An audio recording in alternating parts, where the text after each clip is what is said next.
Earlier on Monday, before the Jets lost to the Texans, Tim Tebow went on Twitter and posted the following tweet about the 666th Monday night football game. Looking forward to giving God all the glory in tonight's 666th Monday night football game, Romans 8:37-39. Well, in a strange coincidence, Mark Sanchez has thrown 6 touchdowns and 6 interceptions this season. His longest pass play is 66 yards. His passer rating is currently 66.6, and he's averaging 6.6 yards per attempt this game. The Jets quarterback also wears the number 6. So this morning we're in the meeting and we're all talking and we're thinking, well, what can we make of this? There's a lot of 6s there. I mean, listen, if I was at home and I was discussing with my mother, she would be sprinkling holy water over all of us like they did in church. What do we make of this? I mean, Sanchez is not very good at quarterback. I mean, his numbers are terrible. I mean, it's pretty obvious. Or maybe he should join one team or the other. I'm not sure who's going to give him the most props. Listen, this is just another sign of things to come. I mean, we know that, Tebow is waiting there. We know that there's all this debate of whether he should go in, whether he should be cut and he should be released. The fact is that, both these guys are saying the right thing for the most part. But you really can't. It is eerily odd and a little scary. Halloween's coming up. You got all these 6s all over the place. Yeah, it's the Tebow factor to me, because I just think if Tim wasn't on this team, he would have these same numbers and it wouldn't even be a big deal.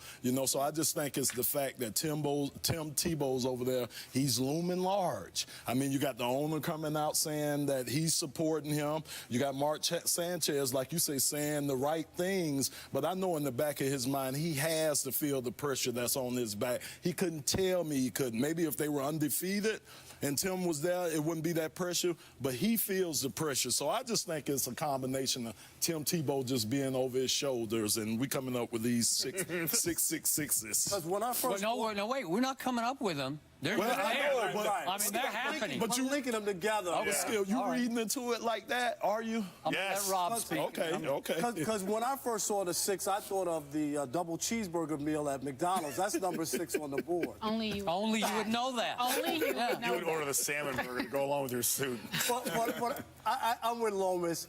It's the Tim Tebow factor. You really wouldn't be looking at it this way. We know Tebow and his love for God and church and, and that, and we understand 666. So I think if Tim Tebow's not around, you're not even mentioning this. You wouldn't even think about it. So it's all a Tebow thing. I, for one, believe in the power of numbers. And I believe it's legitimate for us to be discussing these numbers because before Monday night's game, which I don't know if you pointed this out, was 666 Monday night. Okay, I'm sorry. Tim tweeted about this, and I was fine with it. A lot of people asked me, was I okay with this? Yeah. He referred to a Bible verse, Romans 8:38-39. I'm just going to boil it down to neither angels nor demons will be able to separate us from the love of God.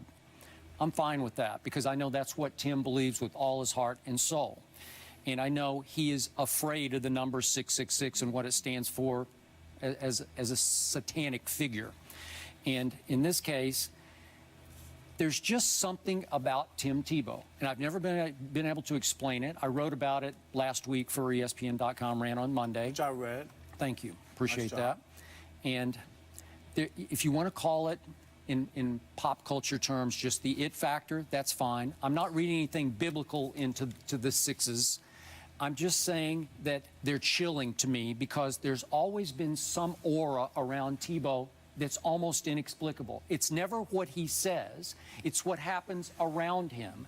And it's a chilling coincidence, a little bit creepy, that these numbers suddenly stack up after the 666 Monday night game. Sanchez comes out with 6 touchdowns to 6 interceptions, and we can just keep going down the line. 6s are everywhere. Quarterback rating of 66.6. And bottom line, just to me, knowing Tebow the way I do, and my bottom line to that column was, you just better not bet against this guy. Bottom line to all these numbers, Mark Sanchez is in trouble. That's my takeaway. But the only thing about this, when you talk about the Tebow, and I don't know if it's being blessed or you feel something around it. I'm not even saying it's blessing. It's just that it factor. It's something special. But it's only when he wins, when he lost the last 3 games to back into the playoffs. I didn't, nobody was running around going, oh, look, Tebow, and, he just has it. No, they lost those games, and had it not been for another team losing, they wouldn't even made the playoffs. You're making my case? What? It was it was a miracle. It was, how did this happen? Rob, it only game was a after miracle game. when he won, but Did he win 7 out of 8? But are those the games? God was watching those games, but not the other ones? As I wrote about in the column, I don't believe that God decides football games. And I asked Tebow about this at the Super Bowl, and he said, I've never believed that God decides football games.